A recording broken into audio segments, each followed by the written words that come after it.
Our country is on fire right now, and this fire has been brewing for quite some time. Unfortunately, it took another death, another brother slain, another unarmed U.S. citizen being killed at the hands of the police. Another member of society who shares the same ethnicity of a Martin Luther King Jr., Marcus Garvey, Malcolm X. The boiling point has been reached. You've seen the protests, some peaceful, some violent. I believe you're seeing the straw that broke the camel's back. And you're seeing this because enough is enough. No justice! No peace! No justice! No peace! No justice! No peace! But the fact of the matter is, Black Lives Matter. Say his name! George Floyd! Say her name! Say her name!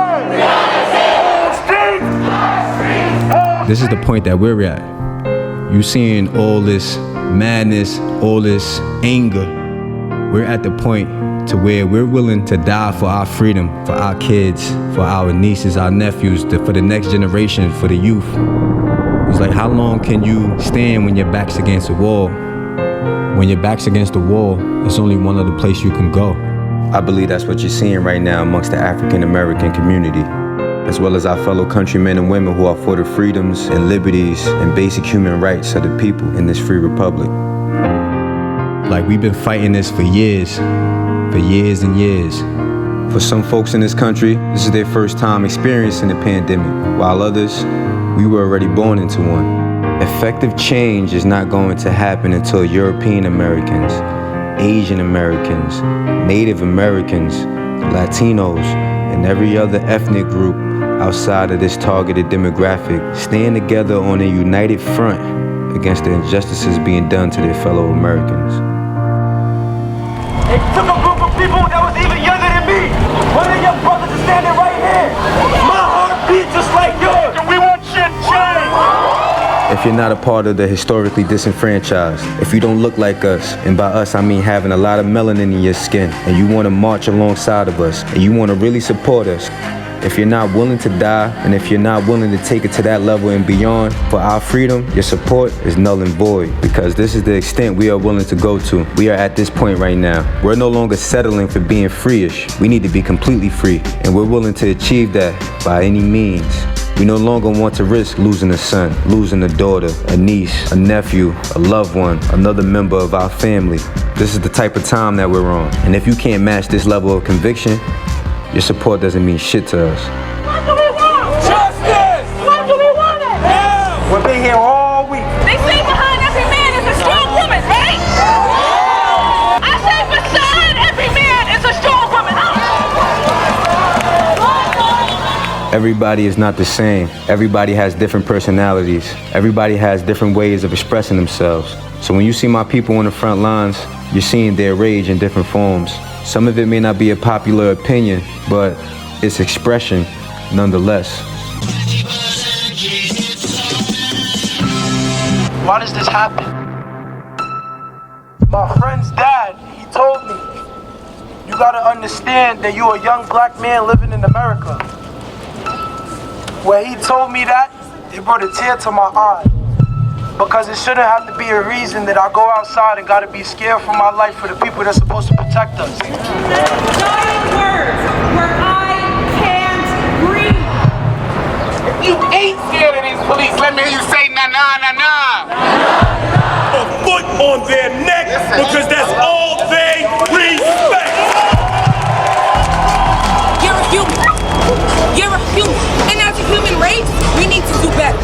Our police have systemically killed black people and not had to pay the consequence for the crime. This is so much bigger than a Black Lives Movement. Because now this shit is about every last one of y'all lives because y'all so important. They say America is supposed to be the greatest place on earth. How ironic. This is also the home of the greatest level of mistreatment to our people. If this is the land of the free and home of the brave, these protests shouldn't surprise you. If all men and women were created equal, there wouldn't be a need to protest in the first place. If these truths are truly self-evident, there wouldn't be a need to have a 13th, 14th, and 15th Amendment. But yet we do, and they still are hanging in the balance today. If we were to really uphold the principles in the Constitution and have it apply to all ethnicities within this republic, we wouldn't have to fight for our lives. Opportunities would exist equally across the board and not disproportionately provided. How could you be a naysayer of this movement and you haven't even walked an inch in our shoes? The police don't police the police. So what the fuck is defunding gonna do? Absolutely nothing. Instead, we make sure that the training is in line with a system that values rehabilitation, that values taking care of our community. Respect our existence or expect our resistance.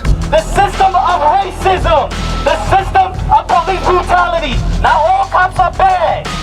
Not all white people are bad, no. But we focus on the bad ones. We keep hearing all cops ain't bad, there's just a few bad apples. But last we checked, when you come across a bad apple, don't you throw that motherfucker out? I would dare say, most of my brothers and sisters in this country don't even know who they truly are, referring to themselves as black, referring to themselves as white. The US is the only country that uses color to describe their citizens. To make matters worse, there's only two colors that dominate the spectrum. If we're gonna play the color game, why isn't there a color attached to every ethnic group? There's a psychological reason for that, and that reason is due to European hegemony, the European power structure and system that governs this land to this day. No human being is scientifically white. No human being is scientifically black.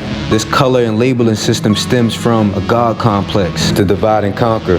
At the end of the day, black is still a color, white is still a color. We are all colored people. You gotta understand, it's a way more bigger gang than the police. And I'm not talking about a gang, I'm talking about a family. And that's all of us that's here today. The police in our schools, but not actually counselors, psychologists, and social workers that actually can do good. My message for the people, for all those who are watching this, no matter what ethnic group you're a part of, when we see another human being victimized in such a way that the African Americans have been victimized, we gotta stand together to prevent that from happening.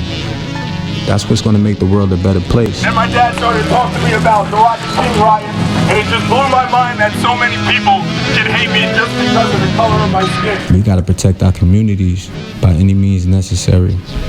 That's the sentiment within the people right now.